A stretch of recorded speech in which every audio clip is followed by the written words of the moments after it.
Hello everyone, welcome to our YouTube channel RPSC bio academy. हम जो unit discuss कर रहे थे वो थी एनिमल टेक्सोनोमी। एनिमल टेक्सोनोमी के अंदर हमने जो एक ग्रेनिएटा है वो फिनिश कर लिया था और आज हमने स्टार्ट करना है ग्रेनिएटा। ग्रेनिएटा के अंदर हमने देखा था कि यहाँ पर एक ही हमारा सब फाइलम था, वो था वर्टिब्रेटा। और वर्टिब्रेटा कौन होते हैं?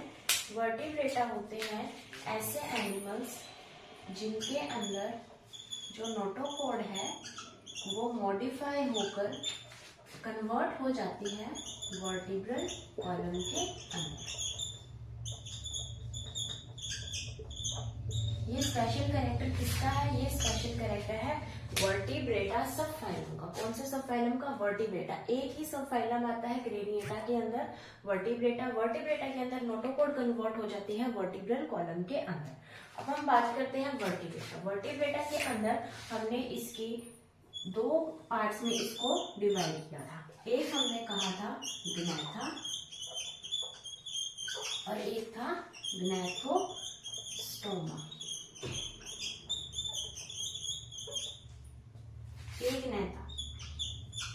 And Gnathostomata. हमने इसको टू पार्ट्स के अंदर डिवाइड किया था, एग्नेथा एंड ग्नैथोस्टोमेटा। और जो एग्नेथा था इसको हमने बोला था कि ये कैसे होते हैं? जॉलेस।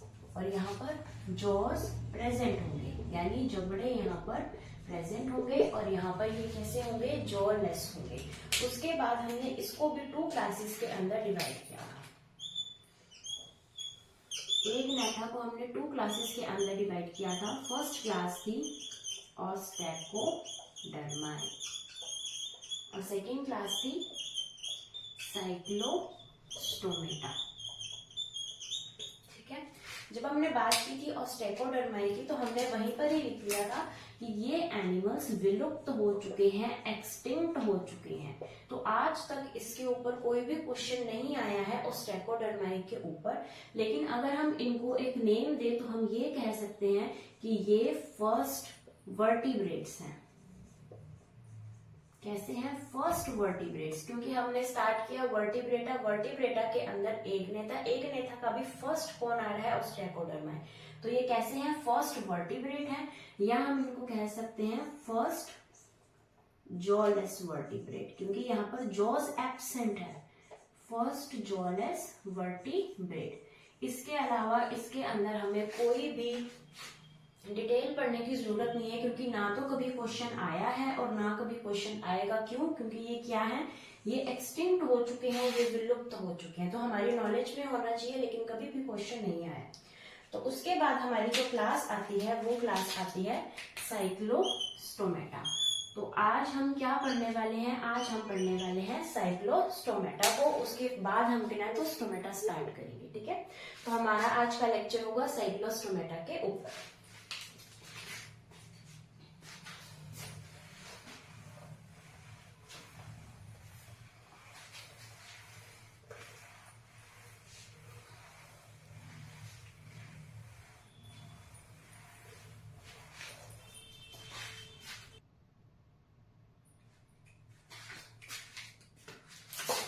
हम पढ़ रहे हैं क्लास साइक्लोस्टोमेटा। हमारे जो एग्जाम है फर्स्ट ग्रेड के अंदर एक ही बार क्वेश्चन आ चुका है इस साइक्लोस्टोमेटा से। क्या क्वेश्चन आया है? क्वेश्चन इसके नाम से ही हमें इस क्वेश्चन का पता लग जाता है। कैसे? स्टोमेटा का मतलब होता है माउथ और साइक्लो का मतलब होता है सर्कुलर, या हम कह सकते हैं राउंड। तो ऐसे एनिमल्स जिनका माउथ कैसा हो? सर्कुलर माउथ हो, उसे क्या बोला जाता है? Cyclostomata animals. ठीक है, तो जो क्वेश्चन आया था वो क्वेश्चन इसी से आया था कि उसने बहुत सारी स्टेटमेंट बना के दी थी। उस स्टेटमेंट के अंदर जो कीवर्ड था वो यही था, सर्कुलर माउथ। तो जिसको ये पता है कि सर्कुलर माउथ किसके अंदर आता है? साइक्लोस्टोमेटा के अंदर, उसने वो क्वेश्चन सॉल्व कर लिया था। तो यही बात है कि हमने इसका जो क्वेश्चन है सिर्फ एक ही बार आया, वो भी इसके नाम से ही क्वेश्चन सॉल्व हो रहा था। ठीक है, तो अभी हम इसके बारे में और पढ़ते हैं कि ये एनिमल्स का हैबिटेट कैसा होता है। ये मोस्टली मैराइन होते हैं। ये एनिमल्स मोस्टली मैराइन होते हैं। उसके बाद हम बात करें, हमने इसके माउथ को इतना स्पेसिफाई किया है तो हम इसके माउथ की स्पेशलाइजेशन पहले देख लेते हैं कि इनका माउथ कैसा है। इनका माउथ है सर्कुलर, यानी राउंड शेप में माउथ है। यानी अगर कोई फिश है ऐसी तो इसका माउथ कैसा होगा, इस तरीके का इसका माउथ होगा। अगर हम इसको एक मान के चले साइक्लोस्टोमेटा तो उसका माउथ इस तरीके से बिल्कुल गोल सर्कुलर माउथ होगा। ठीक है। उसके अलावा यहाँ पर प्रेजेंट होंगे हॉर्नी टीथ। टीथ तो यहाँ पर प्रेजेंट है, लेकिन हमने क्या कहा था, इनके अंदर जॉस प्रेजेंट नहीं होते। तो ये कैसे हैं, जॉलेस, विदाउट जॉ, बिना जबड़े के भी टीथ प्रेजेंट है यहाँ पर। और कौन से टीथ प्रेजेंट है, हॉर्नी टीथ प्रेजेंट है। और इनका माउथ किस तरीके का होता है, सक्टोरियल, यानी चूषक प्रकार का। यानी ये जो इनका मेन काम क्या होगा कि ये पैरासाइट होंगे, ये दूसरे एनिमल्स के ऊपर रहेंगे। जैसे हमने क्या बात की थी, हिरुडिनेरिया की, या फिर हमने क्या इसको नाम दिया था, लीच की। लीच भी क्या करती थी, लीच भी पैरासाइट थी, खून को चूसती थी। उसी तरीके से ये एनिमल, ये क्लास के एनिमल्स भी कैसे होते हैं, सक्टोरियल होते हैं, खून को चूसने वाले होते हैं। तो इसलिए इनका माउथ कैसा होता है, सक्टोरियल टाइप का। ठीक है। उसके अलावा इनका जो माउथ होगा वो होगा फनल शेप, कीप के जैसा। ठीक है। फनल शेप भी इनका माउथ हो सकता है कीप के जैसा, जिसकी वजह से ये जो है एनिमल का जो ब्लड है उसको आराम से सक कर पाए। ठीक है। तो इसकी जो स्पेशलाइजेशन माउथ की थी कि माउथ होगा सर्कुलर, इनके पास हॉर्नी टीथ होंगे, यहाँ पर इस तरीके से टीथ प्रेजेंट होंगे, हॉर्नी टीथ होंगे, लेकिन जबड़े नहीं होंगे, विदाउट जॉज, जॉलेस होंगे। इनका जो माउथ होगा वो होगा सक्टोरियल, इनकी जो फनल शेप का इनका माउथ होगा। उसके बाद हम कह सकते हैं कि इनके ऊपर किसी भी तरीके के स्केल्स प्रेजेंट नहीं होंगे, स्केल्स एब्सेंट होंगे। ठीक है। तो जो क्वेश्चन की बात मैं कर ली थी वो क्वेश्चन किस तरीके से आया था कि ऐसे एनिमल्स जो सर्कुलर माउथ है, जिनका जो जॉलेस है, ठीक है, जो जॉलेस है, जिनका सर्कुलर माउथ है, इसके बाद इसके गिल स्लिट्स के भी नंबर बता रखे थे, ये एनिमल्स कौन सी क्लास के अंदर आते हैं। तो उसका आंसर था साइक्लोस्टोमेटा। ठीक है। अभी हम इसकी पूरी बॉडी को समझते हैं विद डायग्राम।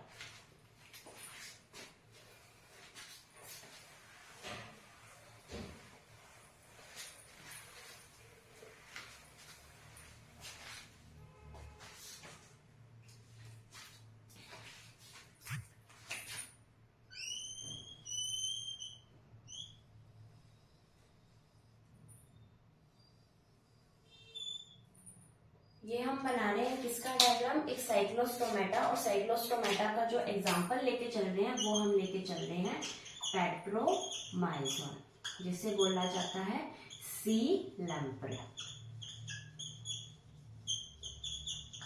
तो हमारी आज की क्लास का हीरो कौन होगा, पेट्रोमाइजोन। जितना भी पढ़ेंगे पेट्रोमाइजोन और मिक्सिन के बारे में ही पढ़ने वाले हैं।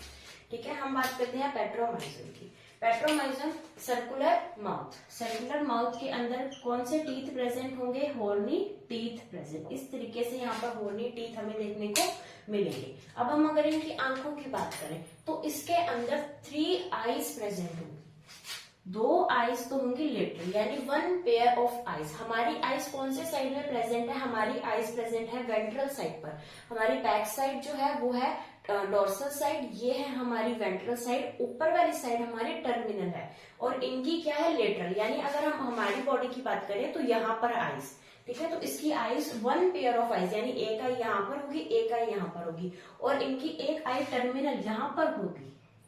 यहाँ पर एक आई इस साइड में, एक आई दूसरी साइड में, 2 आईज, और ये होगी इसकी 3rd आई। ठीक है, 2 आईज। और इनके पास जो होगा नोस्ट्रिल, एक इनके पास नोस्ट्रिल भी प्रेजेंट होगा। जैसे हमारे पास 2 नेयर्स प्रेजेंट है, एक नेयर एंड 2 नेयर, हमारे पास 2 नेयर्स प्रेजेंट है, इनके पास एक ही नेयर प्रेजेंट होगा। ठीक है, एक नोस्ट्रिल, एक नेयर प्रेजेंट है, 2 और एक 3 आईज प्रेजेंट है। उसके बाद हम बात करते हैं इनके गिल स्लिट्स की।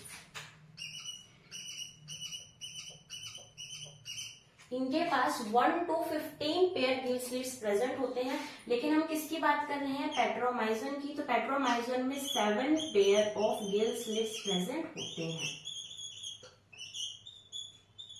7 पेयर ऑफ गिल स्लिट्स इनके पास प्रेजेंट होते हैं। उसके बाद बात करें कि क्या इनके पास फिन्स प्रेजेंट होते हैं। तो इनके पास फिन्स प्रेजेंट होते हैं, लेकिन कैसे फिन्स प्रेजेंट होते हैं, अनपेयर्ड, यानी पेयर में युग्मित इनके पास पंख प्रेजेंट नहीं होंगे, अयुग्मित पंख प्रेजेंट होंगे। और कितने होंगे? 3 प्रेजेंट होंगे। ठीक है, एक पंख इनका होगा यहाँ पर, ये सेकंड फिन, और यहाँ पर ये प्रेजेंट होगा इसका कॉर्डल फिन। कॉर्डल फिन जो कि पूंछ पर प्रेजेंट होता है, जो कि इसकी टेल पर प्रेजेंट होता है। तो यहाँ पर इसके कितने पंख प्रेजेंट है? 3 पंख प्रेजेंट है। और यहाँ पर इसकी जो स्ट्रक्चर होगी, यहाँ पर इसके पास प्रेजेंट होगी एनस। ठीक है, तो हमने इसका देखा माउथ। माउथ के बाद हमने देखा कि इसके पास हॉर्नी टीथ प्रेजेंट है, इसकी आई है। ये कौन सी आई है? हम इसको पहले इसको करते हैं। यहाँ पर एक नेयर प्रेजेंट है, सिर्फ एक ही नेयर प्रेजेंट है। यहाँ पर प्रेजेंट है इसकी पीनियल आई। ठीक है, ये आई कौन सी है? इसकी लिटरल आई। और ये 1 पेयर प्रेजेंट होगी, एक दूसरी साइड प्रेजेंट होगी, एक इस साइड प्रेजेंट होगी। ये क्या है? इसके हॉर्नी टीथ। और माउथ कैसा है? सर्कुलर।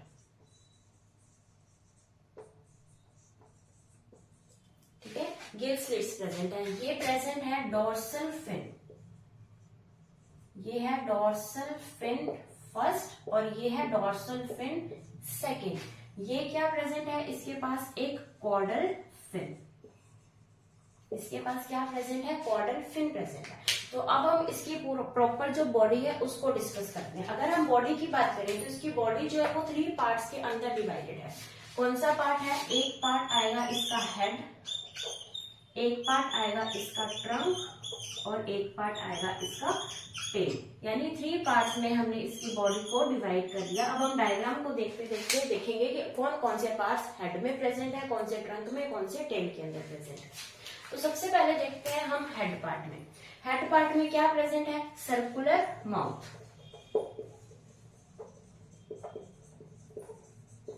हॉर्नी टीथ, और यहाँ पर हमारे पास 1 नेयर प्रेजेंट है। इसको क्या बोलते हैं? मोनोराइनस। जैसे हमारे पास जो है 2 नेयर्स प्रेजेंट है तो हमारे क्या बनेगी? डायराइनस। वैसे इनके पास क्या है? मोनोराइनस। ठीक है, यहाँ पर 2 लेटरल आईज हैं एंड 1 जो है पीनियल आई है। 2 लेटरल आईज है, 1 पीनियल आई है। ठीक है, तो ये स्ट्रक्चर किसकी होगी? ये स्ट्रक्चर होगी इसकी हेड पार्ट की। ठीक है, उसके बाद हम बात करते हैं इसकी ट्रंक की। ट्रंक के ऊपर स्केल्स प्रेजेंट नहीं है। मैंने कोई स्केल जैसी स्ट्रक्चर नहीं बनाई, मैंने कहीं पर भी इस तरीके से स्ट्रक्चर नहीं बनाई, यानी यहाँ पर स्केल्स क्या है? स्केल्स एब्सेंट है। उसके बाद हम बात करते हैं फिन्स की। क्या यहाँ पर पेयर्ड फिन्स प्रेजेंट है? तो नहीं। कौन से फिन्स प्रेजेंट है? अनपेयर्ड फिन्स प्रेजेंट है, अयुग्मित पंख प्रेजेंट है। कौन कौन से? Dorsal fin first and second. उसके अलावा क्या प्रेजेंट है हमारे पास? एक कॉर्डल फिन भी प्रेजेंट है। ठीक है, वैसे तो कॉर्डल फिन टेल पे आएगा क्योंकि ये टेल के अंदर प्रेजेंट है, लेकिन यहाँ पर हम फिन को कंप्लीट कर देते हैं कि इसके पास 3 फिन्स प्रेजेंट है। Dorsal fin first, second and caudal fin present है। उसके बाद यहाँ पर क्या प्रेजेंट है? गिल स्लिट्स प्रेजेंट है। 1 2 15 पेयर गिल स्लिट्स प्रेजेंट है। हमने यहाँ पर 7 पेयर्स क्यों नहीं लिखा? क्योंकि हम यहाँ पर जो कैरेक्टर्स लिख रहे हैं वो हम साइक्लोस्टोमेटा के लिख रहे हैं, हम पेट्रोमाइजोन के नहीं लिख रहे हैं।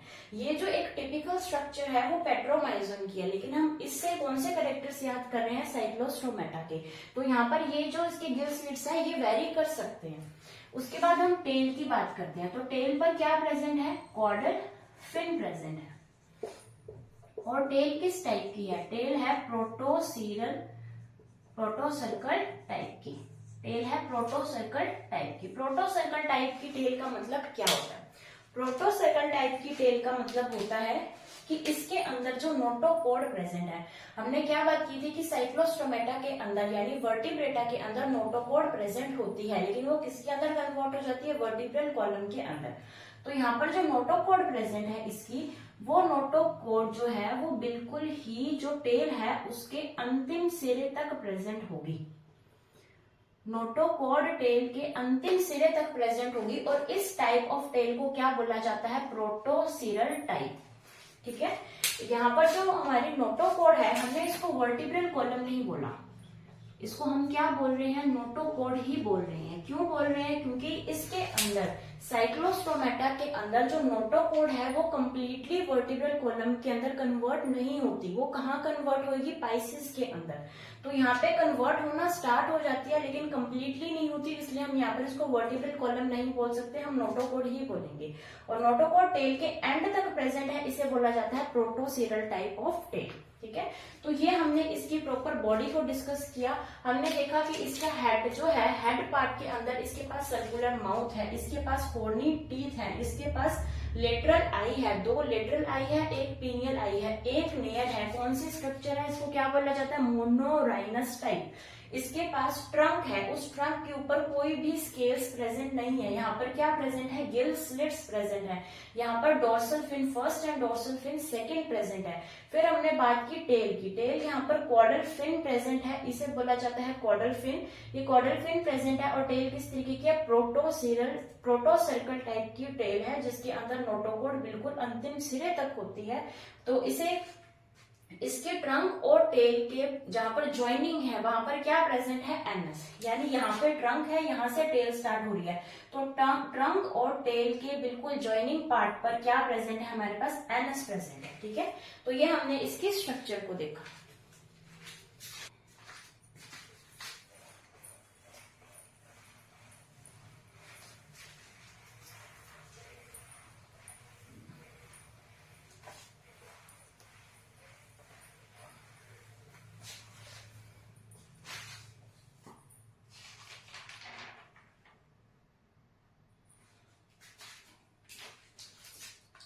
अभी हमने बात की थी कि इनका माउथ जो होता है वो सक्टोरियल टाइप का होता है, और ये क्या होते हैं, ये होते हैं पैरासाइट। यानी दूसरे एनिमल्स के ऊपर जो रहते हैं वो कैसे एनिमल्स होते हैं, पैरासाइट एनिमल्स होते हैं। तो ये जो पैरासाइट होते हैं वो या तो टर्टल के ऊपर हो सकते हैं या फिर ये फिश के ऊपर हो सकते हैं। यानी या तो ये फिश यानी मछली के ऊपर हो सकते हैं या फिर टर्टल यानी कि कछुए के ऊपर ये हो सकते हैं। तो ये इनके ऊपर पैरासाइट होते हैं। अब ये पैरासाइट क्या करते हैं, ये करते हैं ब्लड को सक। इन्होंने क्या करना है, ब्लड को सक करना है। तो ये जो ब्लड को सक करेंगे, तो हमने जहां जहां पर ये चीज देखी है कि ब्लड को सक किया जाता है, वहां वहां एक एंटीकोएगुलेंट प्रेजेंट होता है जो कि ब्लड को जमने से रोकता है। जैसे कि हमारी बॉडी के अंदर एक प्रेजेंट होता है हेपेरिन। हमारी बॉडी के अंदर कौन सा एंटीकोएगुलेंट प्रेजेंट है, हेपेरिन, जो ब्लड को जमने से रोकता है, जो हमारे शरीर में खून का थक्का बनने से रोकता है, हेपेरिन। उसके बाद हम बात करें कि हमें एक मच्छर खाता है जो मलेरिया कोज करता है, जिसका नाम है फीमेल एनाफिलिस मच्छर।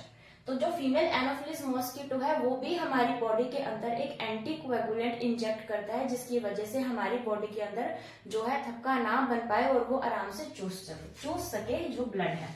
ठीक है, तो उसको वो क्या यूज करता है, वो यूज करता है एनोफिलिन। एनोफिलिन कौन करेगा, एनोफिलिन करेगा वो मच्छर जो क्या करता है, मलेरिया कोज। वो कौन सा एंटीकोएगुलेंट रिलीज करता है, एनोफिलिन रिलीज करता है। उसके बाद आती है हमारी लीच। लीच को हम क्या कहते हैं, हिरुडिनेरिया, और वो कौन सा एंटीकोएगुलेंट रिलीज करती है, हिरुडिन। ये कौन रिलीज करेगी, हिरुडिनेरिया यानी लीच। तो लीच भी एक एंटीकोएगुलेंट रिलीज कर रही थी, उसका नाम है हिरुडिन। ठीक है, उसी तरीके से अब जो पेट्रोमाइजोन है वो भी तो एक पैरासाइट है, वो क्या कर रहा है, ब्लड को सक कर रहा है। तो इसके पास भी एक एंटीकोएगुलेंट होना चाहिए, और इसका जो एंटीकोएगुलेंट है वो है लैम्फ्रिडिन। इसका एंटीकोएगुलेंट कौन सा है, लैम्फ्रिडिन, और ये किसका है, पेट्रोमाइजोन का, या हम कह सकते हैं साइक्लोस्टोमेटा का। तो ये भी एक एंटीकोएगुलेंट रिलीज करती है। ठीक है, तो हमारे लिए इसके अंदर ये इंपॉर्टेंट है। ये आप कहीं भी अपने नोटबुक में साइड में लिख सकते हैं कि कौन कौन से एंटीकोएगुलेंट हमने अभी तक देखे हैं। ठीक है, तो ये था लैम्फ्रिडिन जो कि पेट्रोमाइजोन रिलीज करती है। उसके बाद हमने अभी पेट्रोमाइजोन की बात की थी, और हम अभी बात कर रहे थे मिक्सिन की। हमने पेट्रोमाइजोन की स्ट्रक्चर को देखा, और पेट्रोमाइजोन और मिक्सिन की स्ट्रक्चर में जो सबसे बड़ा डिफरेंस है वो ये है कि इसके पास 4 पेयर ऑफ टेंटिकल्स प्रेजेंट होते हैं। 4 पेयर्स ऑफ टेंटिकल्स प्रेजेंट होते हैं। कहाँ पर प्रेजेंट होते हैं? इसका जो माउथ है, हमने यहाँ पर इस तरीके का माउथ बनाया था, इस तरीके की हमने एक पेट्रोमाइजन की स्ट्रक्चर बनाई थी और यहाँ हमने माउथ बनाया था। तो इसके माउथ के पास यहाँ पर प्रेजेंट होंगे इस तरीके से 4 पेयर्स ऑफ टेंटिकल्स। और जिस तरीके से ये 4 पेयर ऑफ टेंटिकल्स प्रेजेंट होते हैं तो ये किस तरीके की लगती है? एक बूढ़ी दादी, जो कि गांव में बूढ़ी दादी पाई जाती है, जिसके अंदर क्या होता है कि मूछें निकली हुई होती हैं। तो ये फिश बिल्कुल उसकी तरीके से लगती है। तो इसलिए मिक्जीन को क्या बोला जाता है? हैग फिश बोला जाता है। हैग फिश का मतलब होता है चुड़ैल मछली। यानी जिस तरीके से चुड़ैल दिखाई देती है ये उतनी ही डरावनी, उतनी ही खतरनाक दिखाई देती है, इसलिए उसे चुड़ैल मछली के नाम से भी जाना जाता है।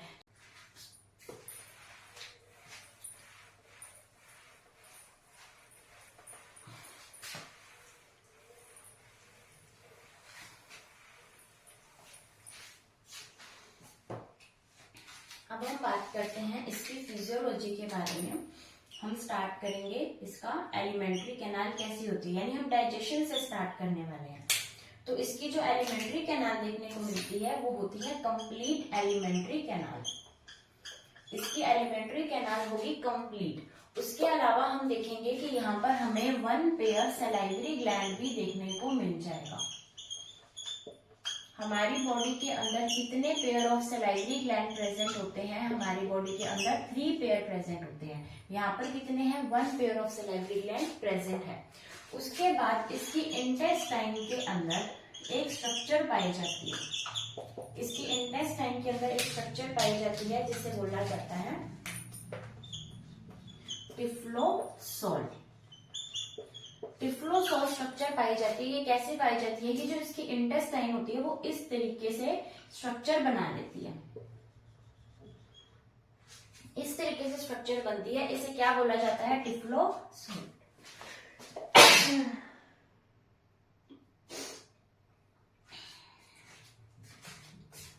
ये क्या काम करती है? ये एब्जॉर्प्शन के लिए जो एरिया है उसको बढ़ाएगी, यानी एब्जॉर्प्शन जो इसका सरफेस एरिया है वो उसको बढ़ाएगी, जिसकी वजह से जो एब्जॉर्प्शन का एरिया है वो बढ़ पाएगा।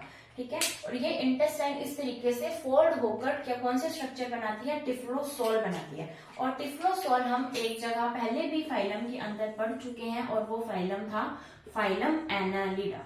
और फाइलम एनालिडा के अंदर हमने टिफ्लोसोल कहाँ पढ़ा था ये आप बताएंगे कमेंट्स के अंदर। ठीक है। एनालिडा फाइलम के अंदर भी हमने टिफ्लोसोल पढ़ा था। उसके बाद हम बात करते हैं रेस्पिरेशन की।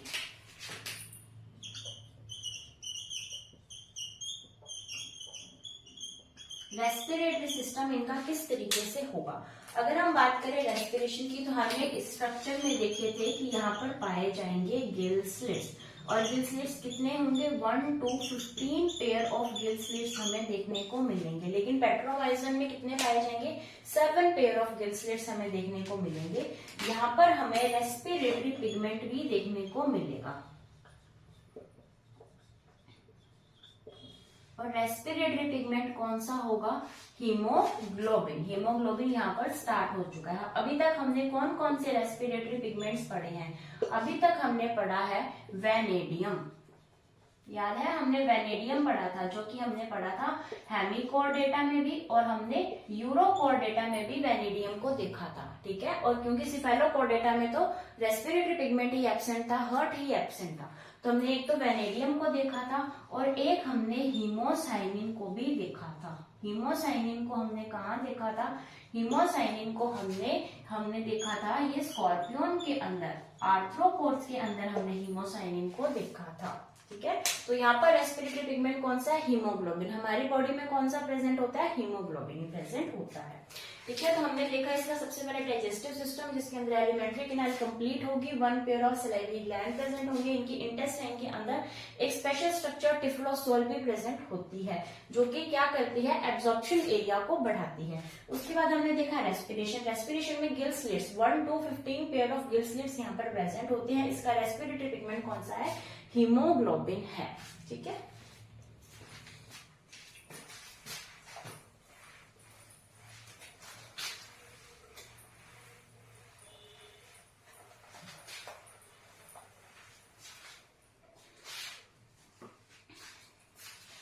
हम बात करते हैं इसका सर्कुलेटरी सिस्टम कैसा होगा।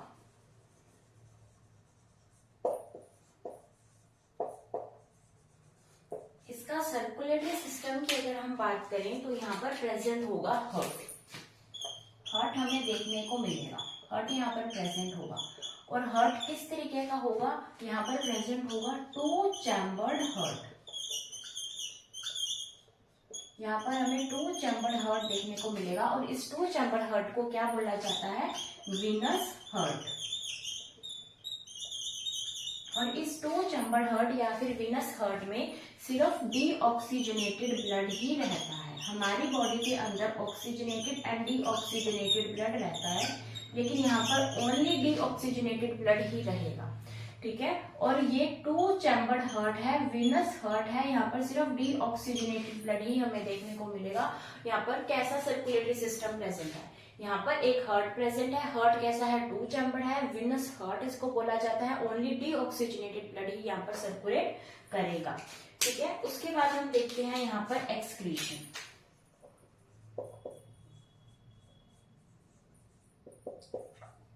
एक्सक्रीशन देखेंगे तो यहाँ पर अब हमारे पास क्या आ चुकी है, किसका इंट्रोडक्शन हो रहा है, किडनी का। फाइनली किडनी हमारे पास आ चुकी है।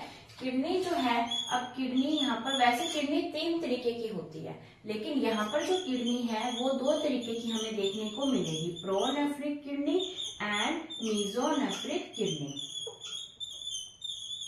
Pronephric and mesonephric kidney. जो प्रोनेफ्रिक किडनी है वो प्रेजेंट होगी लार्वा के अंदर, और जो मीजोनेफ्रिक किडनी है वो प्रेजेंट होगी एडल्ट के अंदर। यानी एडल्ट में तो मीजोनेफ्रिक किडनी प्रेजेंट है और लार्वा में कैसी किडनी प्रेजेंट है, प्रोनेफ्रिक किडनी प्रेजेंट है। उसके बाद हम बात करते हैं इसका एंडोस्केलेटन।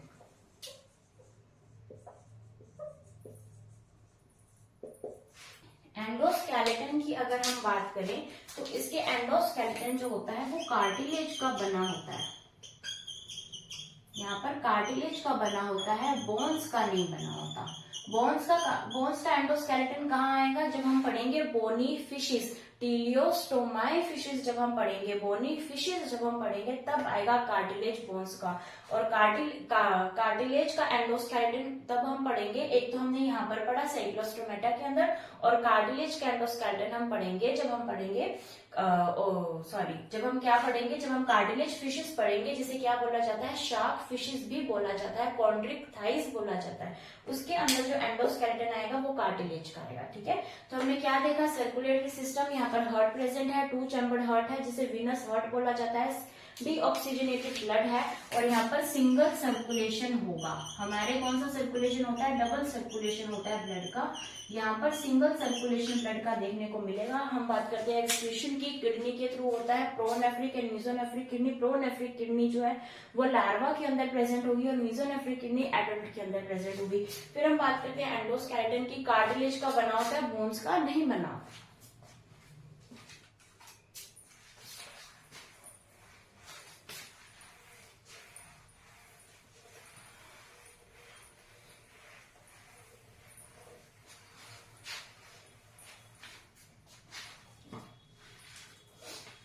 अभी हम बात करते हैं इसका नर्वस सिस्टम।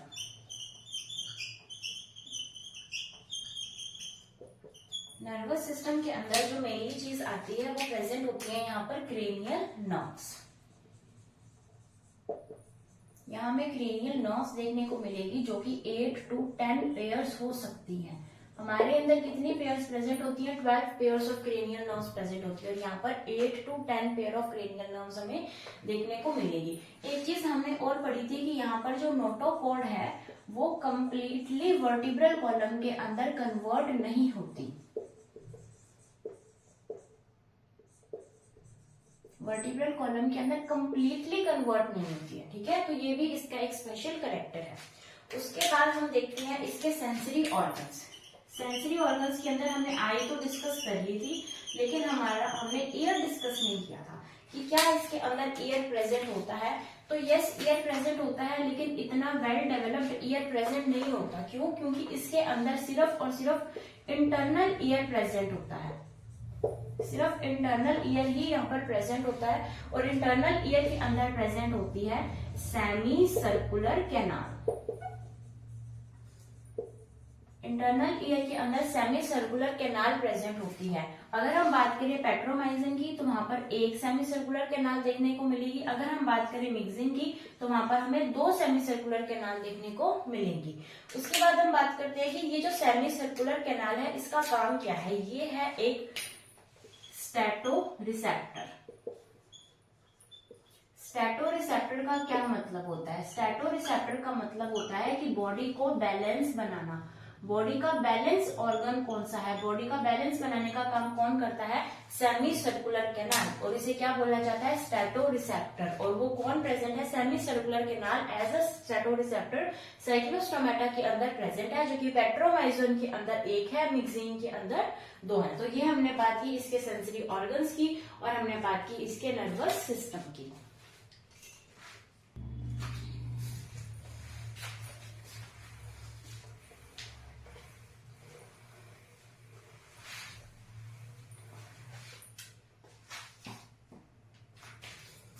अभी हम बात करते हैं इसका सबसे इंटरेस्टिंग पार्ट, जो कि है रिप्रोडक्शन। रिप्रोडक्शन की बात करें तो जो रिप्रोडक्शन है यहाँ पर एनिमल्स हैं वो कैसे होंगे? यूनिसेक्सुअल होंगे। एनिमल्स कैसे होंगे? यूनिसेक्सुअल एनिमल्स होंगे, और इन एनिमल्स के अंदर एक्सटर्नल फर्टिलाइजेशन देखने को मिलेगा। अब हमने इस प्रोसेस को इतना इंटरेस्टिंग इसलिए कहा क्योंकि ये जो एडल्ट होते हैं वो एडल्ट पाए जाते हैं मेराइन वाटर के अंदर। हमने अभी डिस्कस किया था, सबसे पहले लाइन ही ये लिखी थी कि ये एनिमल्स जो है वो मेराइन वाटर के अंदर पाए जाते हैं। अब फॉर ब्रीडिंग, फॉर रिप्रोडक्शन ये एनिमल्स कहाँ जाएंगे? मेराइन से जाएंगे फ्रेश वाटर के अंदर। ठीक है, अब ये कैसे है? ये तो पैरासाइट है, तो ये जिस फिशेज या टर्टल के ऊपर पैरासाइट है, अब वो इसके ऊपर नहीं जाएंगे, ये उन पैरासाइट्स को छोड़ेंगे। ये अपने अपने पैरासाइट को, मेल एंड फीमेल अपने अपने पैरासाइट को छोड़ेंगे, और ये दोनों कहाँ जाएंगे? इस मेराइन वाटर से जाएंगे फ्रेश वाटर की तरफ, यानी नदियों की तरफ ये लोग जाएंगे। और यहाँ पर क्या होगा? यहाँ पर जो मेल है, यहाँ पर एक तो होगी फीमेल और एक होगा मेल। ठीक है, तो ये दोनों मिलकर अपना एक घर बनाएंगे। वहां पर ये कर देगी अपना एग रिलीज, और इसके ऊपर ये करेगा अपने स्पर्म रिलीज। तो फर्टिलाइजेशन किस तरीके की होगी? External fertilisation. एक्सटर्नल फर्टिलाइजेशन तो हुई है, लेकिन ये फर्टिलाइजेशन हुई कहाँ पर है? ये हुई है फ्रेश वाटर के अंदर। ये एनिमल्स रहते कहाँ पर है? मेराइन वाटर के अंदर, लेकिन फर्टिलाइजेशन कहाँ पर होगी? एक्सटर्नल फर्टिलाइजेशन और फ्रेश वाटर के अंदर होगी। अब यहाँ पर जो डेवलपमेंट है वो डेवलपमेंट डायरेक्ट ना होकर कैसा होता है? इनडायरेक्ट होता है, यानी क्या बनेगा? लार्वा। लार्वा का नाम क्या है? एमोसीड लार्वा। ठीक है, तो अब फ्रेश वाटर के अंदर लार्वा बनेगा, और कौन सा लार्वा बनेगा?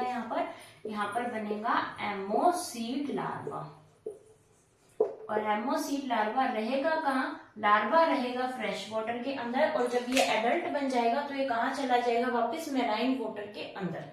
ठीक है, तो यहाँ पर माइग्रेशन होता है। कौन सा माइग्रेशन होता है? मेराइन वाटर से फ्रेश वाटर की तरफ जाना। ये माइग्रेशन सिर्फ दो वजह से होता है। एक होता है ब्रीडिंग की वजह से। तो यहाँ पर ब्रीडिंग की वजह से माइग्रेशन हो रहा है कि जो पेट्रोमाइजोन है वो मेराइन वाटर को छोड़कर फ्रेश वाटर में जा रहा है, और इसको बोलते हैं एनाड्रोमस माइग्रेशन। यहाँ पर एनाड्रोमस माइग्रेशन देखने को मिलता है, जहां पर मेराइन वाटर से फ्रेश वाटर की तरफ माइग्रेशन होता है, और यहाँ पर एक्सटर्नल फर्टिलाइजेशन होगा। फ्रेश वाटर के अंदर लार्वा बनेगा, एमोसिड लार्वा। कहाँ बनेगा? फ्रेश वाटर में। रहेगा कहाँ? फ्रेश वाटर में। ठीक है, यहाँ पर क्या होता है कि जब जैसे ही यहाँ पर ये एग रिलीज हो जाते हैं, मेल एंड फीमेल दोनों की डेथ हो जाती है, यानी इनका जो फाइनल मोटिव है वो यही है कि ये फर्टिलाइजेशन करवाएं, ये अपने एग रिलीज करें, ये अपना स्पर्म रिलीज करें, उसके बाद दोनों की डेथ हो जाती है, और उसके बाद बनता है एमोसिड लार्वा। और ये एमोसिड लार्वा जो है ये होता है कनेक्टिंग लिंक। अब ये एक कनेक्टिंग लिंक है साइक्लोस्टोमेटा एंड सिफेलोपोडेटा के अंदर। अब ये खुद एक साइक्लोस्टोमेटा के अंदर आ चुका है। तो ये साइक्लोस्टोमेटा के अंदर कैसे लिंक हो सकता है, क्योंकि इसके सारे कैरेक्टर्स जो है वो एडल्ट के जैसे नहीं है ना। कुछ कैरेक्टर्स ही हैं इस लार्वा के जो एडल्ट के जैसे हैं, तो ये कुछ कैरेक्टर्स इसके एडल्ट ऑफ साइक्लोस्टोमेटा के जैसा है और कुछ कैरेक्टर्स इसके सिफेलोपोडेटा के जैसे, इसलिए ये इन दोनों के अंदर लिंक का काम करता है एमोसीट लार्वा। ठीक है, और ये कहाँ प्रेजेंट होगा, फ्रेश वाटर के अंदर प्रेजेंट होगा। एडल्ट कहाँ प्रेजेंट होगा, मेराइन वाटर के अंदर प्रेजेंट होगा। और इस माइग्रेशन को बोला जाता है एनाड्रोमस माइग्रेशन।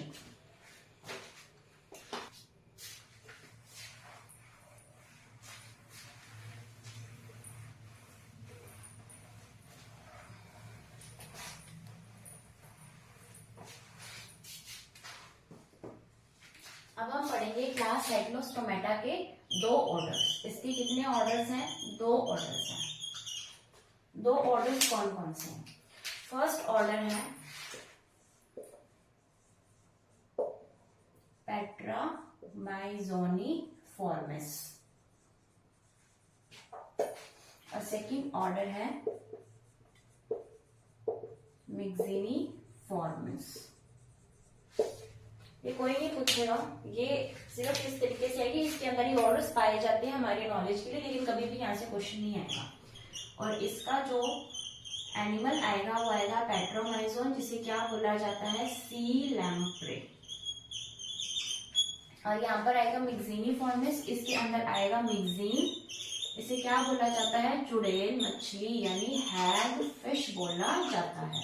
और इसी के साथ जो हमारा साइक्लोस्टोमेटा क्लास है वो खत्म होती है। अब हम नेक्स्ट लेक्चर में स्टार्ट करेंगे सुपर क्लास स्पाइसेस। ठीक है, तो आप इस वीडियो को लाइक कीजिए, शेयर कीजिए, चैनल को सब्सक्राइब कीजिए।